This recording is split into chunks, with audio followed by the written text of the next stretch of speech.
Hello good morning student. आइए class 7 का chapter number 3 का पार्ट नंबर कौन सा पढ़ेंगे? सेकंड पार्ट पढ़ेंगे। इससे पहले हमने फर्स्ट पार्ट पढ़ा था और फर्स्ट पार्ट से आगे की कहानी आज पढ़ेंगे। देखते हैं कहानी में क्या दिया गया है।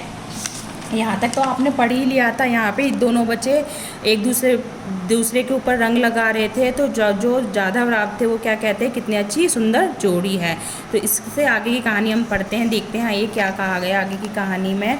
जाधव राव ने यह बात हंसी में कही थी, परंतु वह उठकर खड़े हो गए और बोले, आप सब लोग साक्षी हैं, आज से मौलौजी हमारी समधी हुए। समधी मतलब कि जब दो बच्चों का मतलब कि एक लड़का लड़की की शादी हो जाती है तो दोनों परिवार क्या होते हैं, जुड़ जाते हैं। वो दोनों परिवार एक दूसरे को किस नाम से जानते हैं? समधी के नाम से जानते हैं।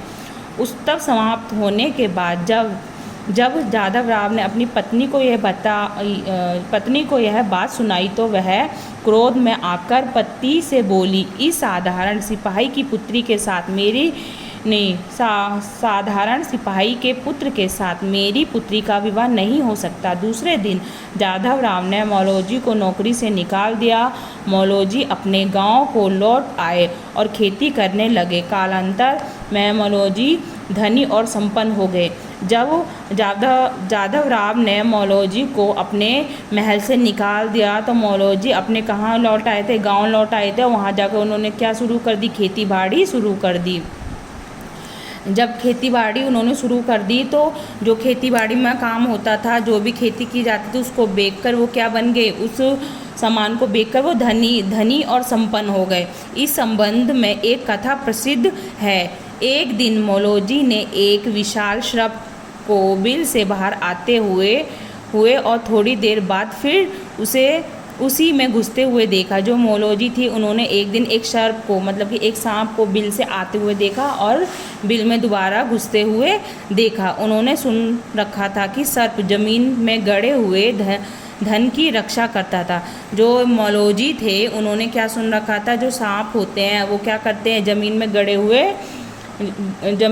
हुए धन की रक्षा करते हैं। अतः उन्होंने इस बिल को खोदना शुरू कर दिया। क्या करना शुरू कर दिया? उस बिल को खोदना शुरू कर दिया जहाँ पे सर्प आया था और दोबारा अपने बिल में जाकर घुस गया।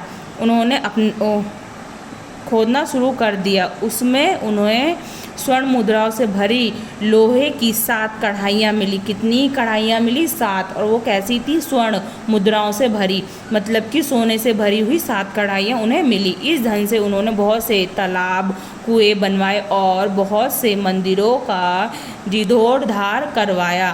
थोड़े ही दिनों में मौलौजी की खायती इतनी फैली कि निजाम शाह ने उन्हें अपना सेनापति बनाया और उन्हें शिवनेर, चाकड़, सूपा आदि की जागीर दे दी। किसकी? चाकड़, सूपा की एक ही जगह का नाम कहा गया है कि उसकी क्या दे दी? पूरी जागीर दे दी। जो भी होते हैं ना, जैसे महल हो गए या उसके अंदर के जो भी सोना चांदी जो भी होते हैं, तो उसकी पूरी क्या दे दी? जागीर दे दी उनको।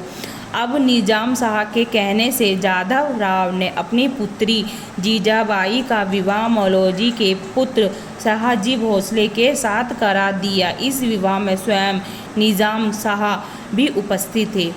ठीक है बच्चों। तो जब उनके पास धन आ गया तो जब उनके पास धन नहीं था तो उनकी पत्नी ने उस वजह से क्या कर दिया था? उनके पुत्र के साथ अपनी पुत्री का विवाह करने के लिए मना कर दिया था। पर जब वो गांव में आए और जब उन्होंने खेती बाड़ी करी, उससे उन्होंने धन भी कमाया जिससे वो संपन्न हो गए। पर एक दिन उन्होंने क्या देखा? एक दिन उन्होंने देखा कि एक सांप अपने बिल से निकलता है कुछ दूरी पे और फिर उसी दूरी से वापस जाकर अपने बिल में घुस जाता है। तब उन्होंने देखा और उन्होंने सुना भी था कि जो ज़मीन में जो सोना चांदी या कुछ जो भी गड़ा होता है, सांप उसकी क्या करते हैं? रक्षा करते हैं। तब उन्होंने वो क्या करा? उन्होंने वो ज़मीन खुदवाई जिसके अंदर से क्या निकले? 7 कढ़ाइयाँ निकली थी। और किससे भरी हुई थी? स्वर्ण मुद्राओं से, मतलब कि सोने की चीज़ों से, सोने के पैसों से वो सारी कढ़ाइयाँ भरी हुई थी। तब उन्होंने उन्हीं पैसों से क्या बनवाए थे, बहुत से कुएं बनवाए थे, तालाब बनवाए थे, मंदिर बनवाए थे, भवन बनवाए थे, मतलब कि बहुत सारी चीज़ें बनवाई थी। तब जादव राव ने अपनी पुत्री का विवाह किससे कर दिया था, निज़ाम शाह के पुत्र से करवा दिया था। और निज़ाम शाह के पुत्र का क्या नाम था, शाहजी भोसले। तो बच्चों जो निज़ाम साहब के यहाँ मौलौजी काम करते थे उसका पुत्र था शाहजी भोसले। ठीक है बच्चों, इतना समझ में आ गया। तब उन्होंने जादव राव ने अपनी पुत्री का विवाह उससे करवा दिया। तो इसके आगे की कहानी अब हम नेक्स्ट पार्ट में पढ़ेंगे। चलो इससे संबंधित प्रश्न मैं आपको देती हूँ जो आपको करके लेके आना है। क्वेश्चन नंबर आपको ग करना है, शिवाजी का जन्म कब हुआ वह उन्हें यहाँ नाम क्यों दिया गया था और कहाँ उनका जन्म हुआ था, ये वाला प्रश्न करना है आपको। और घा करना है, ये दोनों प्रश्न करने हैं। और जो मैंने आपको 2 पार्ट बताया था कि इसमें से खुद ही आपको प्रश्न पढ़ने हों और सही उत्तर पे निशान लगाना है, सही का चिन्ह लगाना है। तो आप खुद ही प्रश्न पढ़ोगे और देखोगे कि अभी तक जितने भी पैराग्राफ हमने पढ़े हैं उसमें से कौन सा प्रश्न आया है जिसका आप उत्तर अपनी बुक में लिख सकते हो, उस पर सही का चिन्ह लगा सकते हो। और क्वेश्चन नंबर 3 उच्चारण कीजिए। बच्चों ये कठिन शब्द दिए गए हैं, उसका क्या करना है आपको, उसका अभ्यास करना है, उनको बोलने का अभ्यास करना है, उनका उच्चारण करना है कि इनका इन शब्दों का उच्चारण करना है।